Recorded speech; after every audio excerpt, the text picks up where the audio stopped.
আজকেও তো 3 পিস দিয়ে দিলাম, তুই তো খেলা দেখিস নাই। 3 পিস উসমত কথা কা 7 আপ উসমত কথা কা। এই এক আবাল আসছে থাকিস, আমি কিসের আবাল? একটা কথা বলিস না, তোর কথাতে আমার মাথা নষ্ট হয়ে যায়।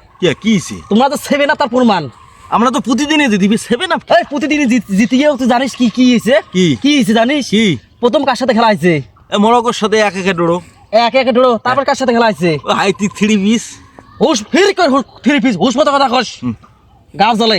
তারপর কার সাথে খেলা হয়েছে? এই যে আজকে স্কটল্যান্ড 3 পিস। তা 3 পিস যে খোপা আছিস বাড়ে হ্যাঁ। তা 3 পিস তাহলে 1 পিস কত হয়? 7 পিস। 7 পিস ওটা কয় 7 আপ। তার যে প্রমাণ তার 7 আপ। এটাও 7 আপ। এত পয়েন্ট কত ক? ওটাও 7। তুই তো এত খেলা দেখিস কত? 7। 7। হ্যাঁ। তো ওটা কি কয়? ওটা কি কয়? ওটা কয় 7 আপ। বুঝছিস? তোমার যে প্রমাণ এই 7 আপ করে যে সবাই এই ফেসবুকে, এই যে টিকটকে, এই ইনস্টাগ্রামে, তার প্রমাণ। কারণ তোমার 7 আপের বংশধর, তোমার যে বংশধর তার প্রমাণ। এই জন্যে 7 আমার 5 ছাড়ে না দেখি সবাই কয় 7 আপ। হ্যাঁ হায় রে 7 আপ শালার খাবারে নাও। সে জিতলেও বলে 7 আপ, এই জিতলেও 7 আপ। হ্যাঁ 3 পিস ভাগ। একটা ডাঙে ফেলাম, একটা ডাঙে ঘুরে ফেলাম।